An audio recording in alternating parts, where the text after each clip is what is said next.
Hi, everybody. This is Felicia with Farmer Bailey, and I'm here today with Brenna Estrada of Three Brothers Blooms, and she has a great book coming out, Pansies, and we're super excited to talk today about this amazing kind of overlooked flower and why you should be growing it and adding it to your designs. Hi, Brenna. How are you? Hi, thank you so much for having me. I'm good. I'm good. I'm excited. Yeah. Awesome. So tell me about you. Tell me about your flower farm and why you're so interested in pansies.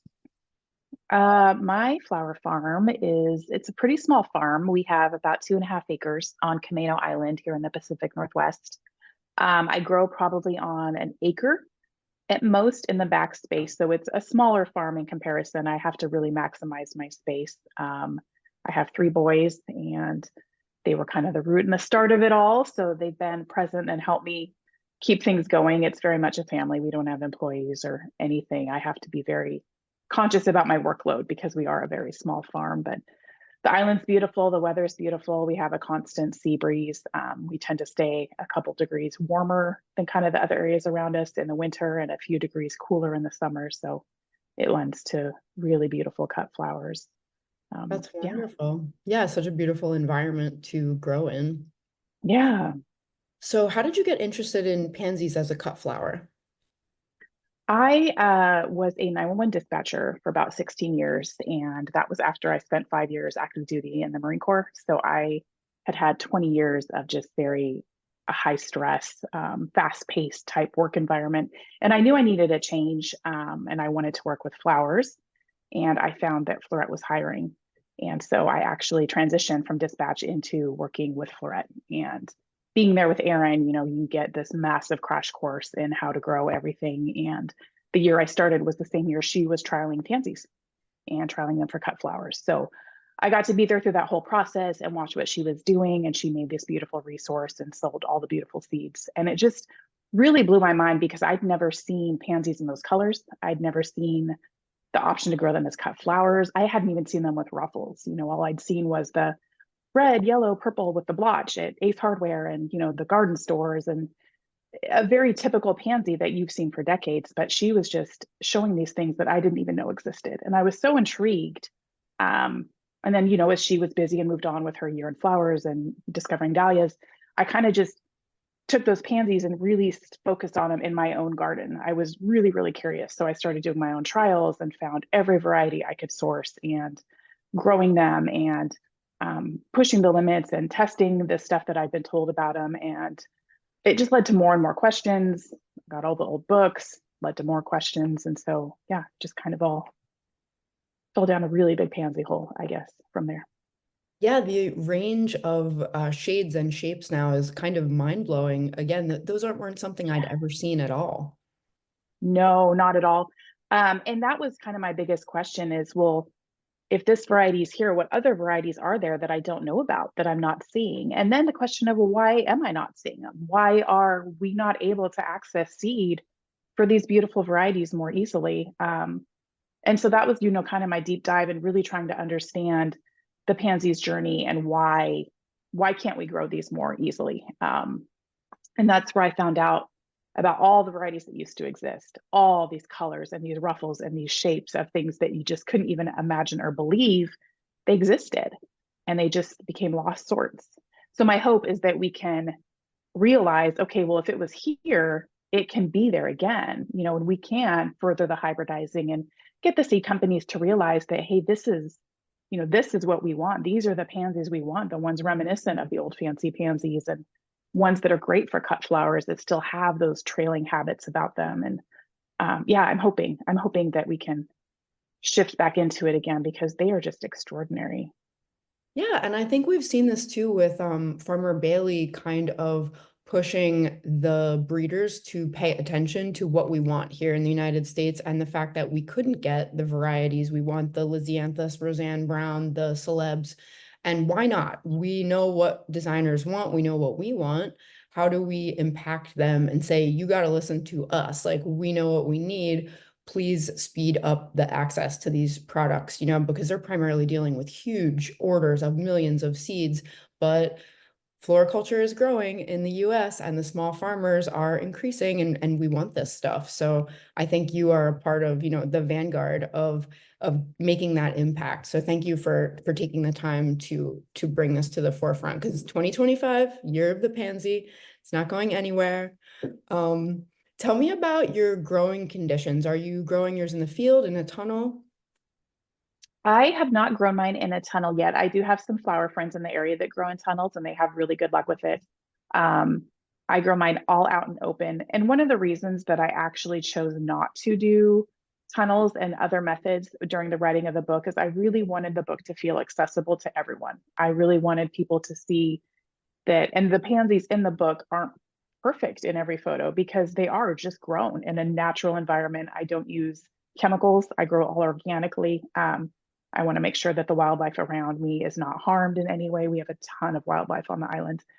Um, so I really wanted people to feel like, okay, if she can grow them this way, then I can grow them this way. And I truly believe that too. So mine are just out in the open. They're in raised beds for the most part. I have a lot of them in with my roses. I grow them at the base of my sweet peas. But they're just, they're exposed to the elements year round. The only, I guess, helping hand I have is when I start my seeds, I start them indoors on racks with lights. So I control the temperature very carefully. And then when I first move them out on my winter sowing, I have a greenhouse. It's not heated, but I have a little heater that keeps it from dropping below 40. So that's kind of the only areas I have extra assistance, I guess you could say, outside nature. But other than that, they're outside. They're outside in all seasons. They bloom through the entire summer. They start blooming in spring. I have ones that overwinter. I've had ones that have overwintered for 4 years. They're perennials basically now in my garden. So it's really just testing, it's just testing your weather, testing your zone, testing the theories and finding what works for you. Cause really, I mean, what do you have to lose? Give it a go, see if it works. I love that. So when you're kind of experimenting, what have you Mhm. found really supports the pansies in gaining that length that the cut flower farmer needs? I read a lot of the old books, and while obviously old books aren't always the best source of info for things, and in growing, a lot of the information's the same. It's how the plant grows, and it still grows that way today. So it was nice to see that, and it did help me a lot with finding out, okay, this is how they prefer the soil then, and this is what they paid attention to. And what I really found is them basically saying, you have to put a lot of attention into getting the root base to establish and at the cost of blooms. And I think that's hard for a lot of people, especially how the pansy has been categorized is very much blooms in spring, blooms in fall, blooms in winter, like flower, flower, flower. And it will flower itself to death. That plant will 100% flower itself to death. So they really talked in the older books about you really have to be vigorous with your deadheading when you're getting the plant established, remove the buds before they even open, get that root base at least 6 inches down under the ground because that's where you're going to have that cool, moist soil. And so even if the top inch of soil dries out, the roots are happy. And that is what's going to keep the plant blooming in summer. And I have found that to be very true. My pansies bloom all through the summer in the heat. We'll have 90-degree weeks and they're blooming. And I'll deadhead and I'll give them a rest and I'll give them some fertilizer, some compost tea, but and they don't always look perfect. Of course, they have their phases, but the plant survives. The plant continues and then continues to bloom again and again. So it's really what I found as it comes down to the root base is just giving that plant enough time to really establish deep roots that you can keep nice and cool and moist because it's the summer heat that draws out the stems. So if your plant dies before June or July, you're not going to get your long stems. I don't usually have my first cutting flowers until late June, July.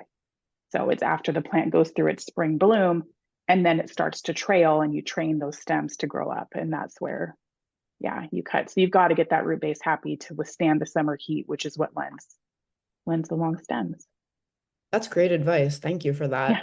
of course. I've seen Florette's Aaron and also Bailey talk about crowding and keeping Mm-hmm. those plants really close together to encourage the Mm-hmm. long stems. Are you spacing them Mm-hmm. really closely? The most I space mine is 4 inches. I usually plant them 2 to 4 inches apart when I'm transplanting them out after starting them as seeds. So they're very, very close. And there's always downsides to it. It's a matter of what you're growing it for. I mean, I get leaf spot on my pansies every year, but I also get leaf spot on my roses every year. I'm in the Pacific Northwest. It's inevitable and it doesn't kill the plant and it doesn't harm the blooms. And if it's really bad, I treat them and they always recover. But you just kind of have to understand there's a give and take with your purpose. So if people are growing them strictly as, beauty and landscaping and they don't want trailing long stems, then obviously you don't want them close together. But close together is, yes, definitely what allows them to kind of trail, or I guess you should say grow up rather than trailing out. So So yeah, with your definitely. interplanting, do you Mhm. feel that they're getting a bit of shade? Do you think that's beneficial? Do they want to be in like full sun, or do they like a little shade in the day? It's interesting because there's so much advice about pansies and there's so much stuff that's been ingrained to me all my life about pansies do best in shade and pansies have to be germinated in darkness. And I found both of those to be untrue, just Right. based off my own trials and also based off what they talked about in the older books. And so I would discover something and I would think, gosh, is it just me? Am I wrong? And that's where I would kind of look to the origination of the pansy in the older books, and they said it too. So pansies tolerate shade and they do like protection from the afternoon scorch, but it's mostly because their roots need to always be cool and moist. That's kind of the big key component. So I have found that pansies bloom best in full sun. I give mine at least 6 to 8 hours of full sun. All my beds are in full sun. The only ones, some of them will get shade during, again, the afternoon scorch with the climbing roses around my garden. But I don't have any pansies that are mostly in shade at all. And I find that they have better color and better bloom size when they get at least 6 hours of sun. It's obviously zone dependent. If you're in a zone where it is scorching, yes, of course, you're going to want to provide them some shade during parts of the day. But for the most part, I do find that they do like definitely a full day of sun. Amazing. That is such great Yeah, information. We're myth busting here. I That's know. the best myth busting. It's Um, it's I know it can be a little nerve-wracking though when you're myth busting, especially things that are, decades old and ingrained, and you're like, well, I've kind of found differently. And my advice with any of that is just try it. If this is what you've always been told and now someone's telling you to do something different, well, just try it. Maybe it works for you, maybe it doesn't, but it never hurts because maybe you find a better way.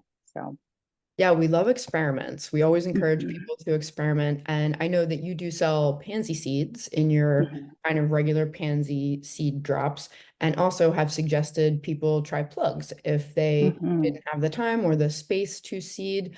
And even Erin at Floret said she just got too busy at the end of her summer season and did not sow. So she bought a lot of Farmer Mhm, Bailey pansy plugs in, which we were super delighted to see those go in and can't wait to see mhm. those bloom up there. But what do you think plugs can do for a grower? Do you think that it's a good use of, valuable funds? Oh, absolutely. Absolutely. You weigh out the cost, and pansy seed for one is very, very expensive. It's just a more expensive seed. So I think a lot of people, I should say, at least for the hybrid and hard to find varieties, people often get shocked when they see how expensive pansy seed can be. But it's not even just the seed cost. It's everything that goes into it. Like I said, for me, the hybrids do need a little more care. Most pansies in general have a very particular environment in which to germinate. And you don't always have that setup. You don't always have the money or the time or the setup or even just the timing of year. I start mine 12 weeks before the last frost is my first sowing, and then again in 3 months, and then again in 3 months. And it's very easy to get busy and miss that window, the space it takes while they germinate, the space it takes as you're growing them big enough to transplant out. So plugs are absolutely huge. I've had several times where I've had to resort to plugs and get them in. And it's nice because they're healthy and they're ready and they're just right there. And I think it's a huge tool for any grower, but especially flower farmers, even more so if you're doing any kind of wedding or floral work where now suddenly you have a wedding and you need this palette. And it's like, well, gosh, I didn't start those seeds 3 months ago and now you can. So I think plugs are absolutely essential. Yeah. And I'm thrilled that you guys have those varieties available through plugs for people that don't have the capacity or even just desire to start from seed. Thank you. I really appreciate that. Like you said, most of us know pansies as a bedding plant, something that's Mhm, cute and little. But of course they can be tall, and you're mhm. showing us that in your upcoming book. How do you see them in floral design? Because I find them sort of like almost an old-fashioned flower, kind of a timeless, beauty, they have the cute little faces. Mhm. And I love injecting that into design and just like seeing that aspect of this little delicate, like fluffy flower. And you're like, oh, wow, that's like even neater than grandma grew. Like, wow, like it gives me that like feeling like of nostalgia Mhm. and like happiness, like how are you designing with them as well? I do. I use pansies in all my market bouquets. I use them in all my arrangements. I did a wedding bouquet a couple years ago that had 2 dozen pansies in it, and it was just stunning. I love designing with them. I think they do fantastic in design work, and they do. They are a very old-fashioned flower. Their history, it was so well established almost 200 years ago. They were so beloved and so big at that time. So I think they have a sentimental attachment to a lot of people, to grandmothers, to great aunts, to fathers, to their childhood. Those faces peeking up at you, it's a very sentimental flower. And I think that does carry in when you use it in arrangements and bouquets. You bring in kind of this level of sentiment and whimsy and elegance because it's not a flower people expect to see in a beautiful arrangement or a bouquet. And then you just see this little face. And especially in the colors and shapes now with the ruffles and the streaking and the watercolor stripes, it really catches your eye. And I found they do fantastic in arrangements. I've had them outlast several other flowers in my arrangements. And there's the pansy still just right there popping out new buds. So yeah, I think they work really, really well. That's great. And of course, the long stem with no foliage is really nice. It seems like they're kind of Mhm. like fun to harvest and like not too troublesome in general, makes it like nicer to work with them. Yeah, yeah. Okay, so I know this is like picking your favorite child, but if you had to just choose three pansies to grow and design with, what would you pick? First thing that comes to your mind. Um, for me, always it's the black pansy. I know there's a lot of people that are still very eyebrow raised about black flowers in general and a black pansy, but oh my goodness, they are so beautiful. They're like velvet, and putting them in arrangements. I will put them with like an ivory and a blush palette. I will use just solid black pansies in a white vase. They're really beautiful. That's always just, if I can incorporate a black pansy into something, I'm going to. They're really extraordinary. But apart from them, if I let them go, um, Chianti is probably the most popular, and I imagine it's very popular for you guys as well. One of my most popular seeds sown, just because the color range is so broad. You have golds and you have mauves, but then you also get a lot of the pale ivories and the lemons and the raspberries and the peaches, and the streaking is what it's really known for, is that beautiful raspberry streaking. And it's an excellent cut flower. So I think Chianti is definitely one of the top ones. Oh, one of the ones I love for arrangements. Nature Antique Shades is incredible in its palette. It also puts out really beautiful stems, but I've actually been told by several sources it's being discontinued, Oh no. which is devastating to me. I know it was, yes. So that gets me on this whole other arena I'm opening up of lost sorts, and me wanting to like tell these, the places where the seed's coming from, the seed breeders and the hybridizers, like, wait a minute, wait a minute. And this is exactly where you talked about with that disconnect, and them understanding that there's this whole huge audience and this movement and these growers and florists that have an entirely different desire of pansy than what they have at the hardware stores, and that they need to be paying attention, because I think there's 5 varieties now in my book that were my favorites that are being discontinued this year. And I'm hoping that we can kind of halt that and reverse it with enough attention. Yeah, Nature Antique Shades was fantastic because it had all that raspberry and gold and kind of peachy and orange and tangerine colors, the really beautiful sunset kind of terracotta colors. That was a really great one in bouquet work. I know that palette's been really popular. Um, Gosh, I'm trying to think as far as like the popular palettes. Oh, other ones. There's so many now. There's a lot. Well, that's the thing, is Yeah. that the more you grow, the more you realize there's so many, and there's so many really, really good ones. So yeah, I think it comes down to the colors you're going with. I mean, favorite pansies for me, just as cut flowers, are, the flamenco terracotta is really beautiful. Tricolor rose is really beautiful. The whole flamenco series is just astounding. So yes, right. Um, Really, really gorgeous. Yeah, the Frizzle Sizzle series is really good. A lot of the nature series is very good. The Pandora has a really great range of color that does fantastic. Yeah, Awesome. Yeah, we're there's so excited. many. Yeah, we're excited to offer these through both of our plug growers, Plug Connection California and Grow and Sell in Pennsylvania, and they both have kind of their own ranges with Mhm. different things you can get, and they're having a lot of success with the pansies. We're really happy to see them succeeding there, so we can get them out. So thank you for all the culture information. It's really valuable. And I think that note about the root establishment is really important. And that's not something we've really Mhm. talked about yet. We've talked about crowding, we've talked about cutting and deadheading and a little bit of shade, things like that. Why did you want to write this book? Because this is your first book. This is like, Mhm. you have a very a tough girl background with all of your military service and dispatching. So how did you get inspired to write this book? What got you there? it was really kind of just a natural tumble process. I love to write. I've always loved to write. I love to read. I've been an avid reader all my life. I love to write things, although I've never journaled, which is kind of odd, but I love to write in general. And when I was researching this, I feel like I could have been a historian in another life. I just am voracious for information if it's something I'm interested about. And when I had all these questions that I just could not find the answers, I became very determined. And it was a lot. It was over a year just strictly in trying to find everything I could, reading scientific articles, reading journal entries, pouring through the internet, ordering all the old books I could find that even mention the pansy from all over the world, and just really composing all this. And I would type them. I love typewriters. So I would type out all my notes. So I had a written copy that I could go back and reference.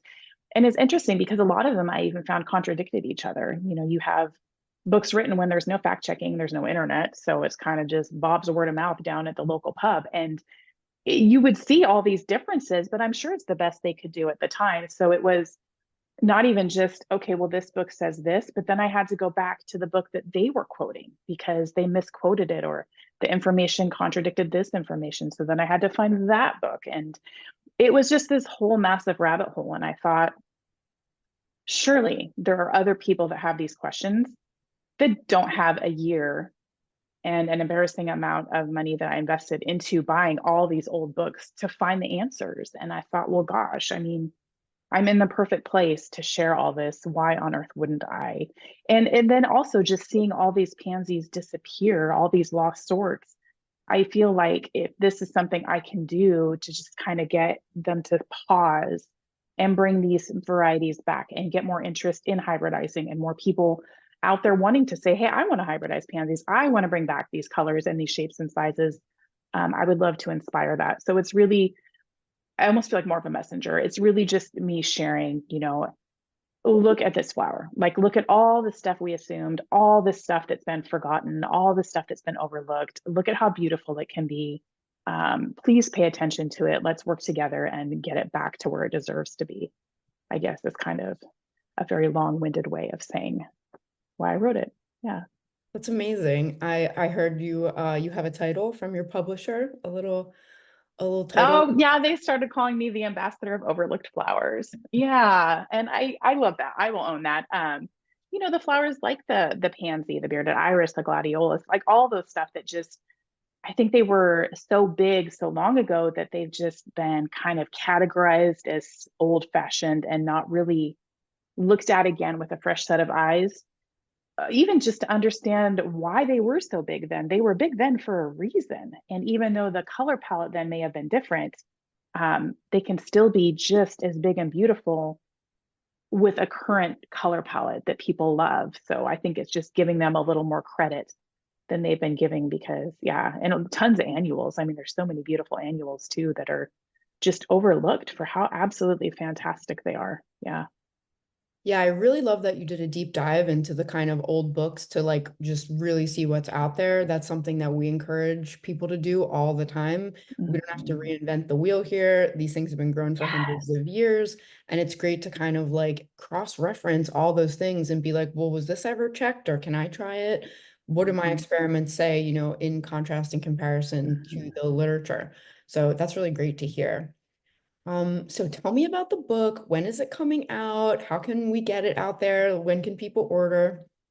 Yeah, it's called Pansies. It's through Timber Press. Official release date is March 11th. It is available for pre-order everywhere.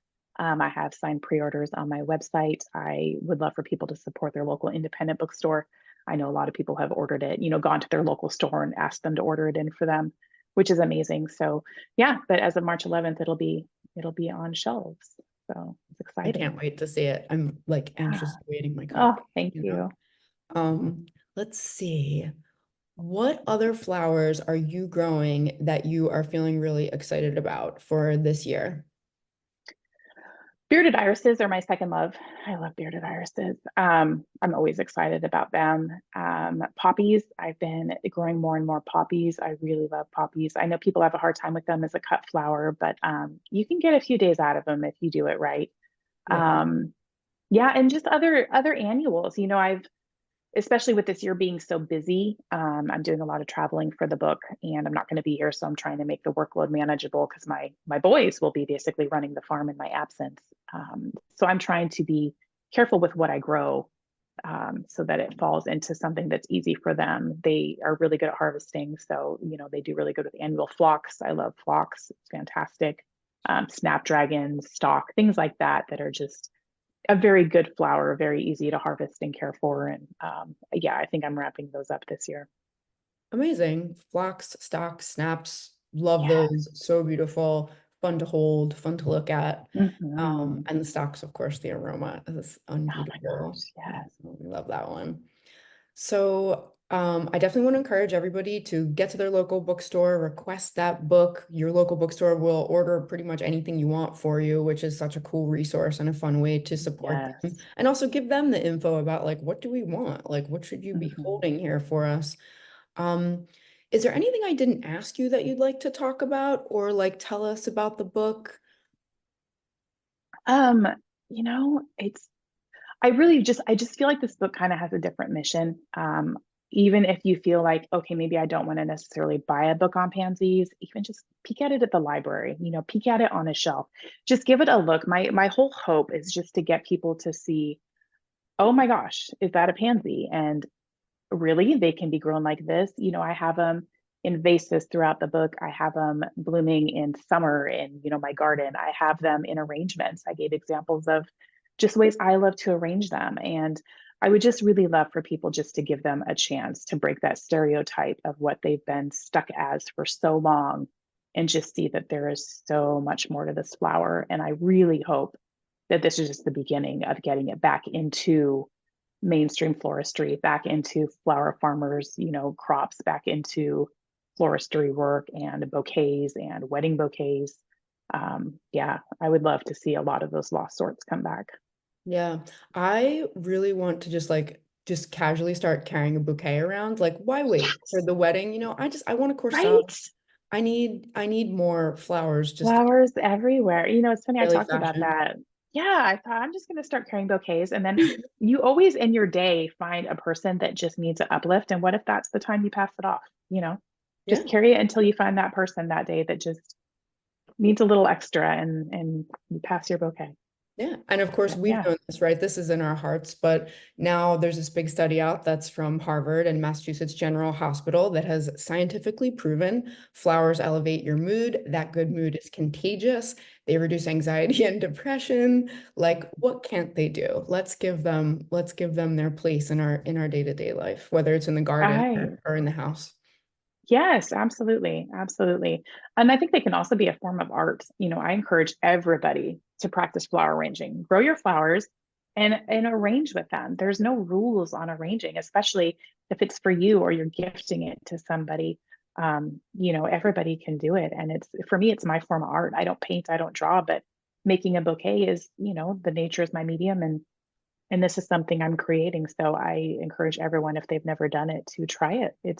It's wonderful. It's so relaxing. And yeah, does it boost your mood? I find it the most stress reducing thing I've ever done because if you don't like it, you can just take it apart and do it again. And I'll do it three or Right? four times before I find something that I like feel good about. And then as Mhm. things fade, you can take them out and like do it again. And it's Yeah. just so Add new fun. flowers in. Yeah, Yeah, it's absolutely. just so fun. And like when you make a painting, you're like, oh my gosh, I hate this. Like I have to start over. It's like so You it's have to not start that. over. I know. Yeah, no, flowers are the most forgiving medium, right? For making art. Absolutely. Absolutely. Yeah, it's so much fun. So, all right, everybody. So I want you to go to threebrothersblooms.com and order your signed pre-copy from Brenna. And we'll follow up with you pretty soon, and just see how things are going and dig into the book together. It's been really great to talk with you. Thank you so much. Thank you so much. Yeah, I really appreciate it. Thank you.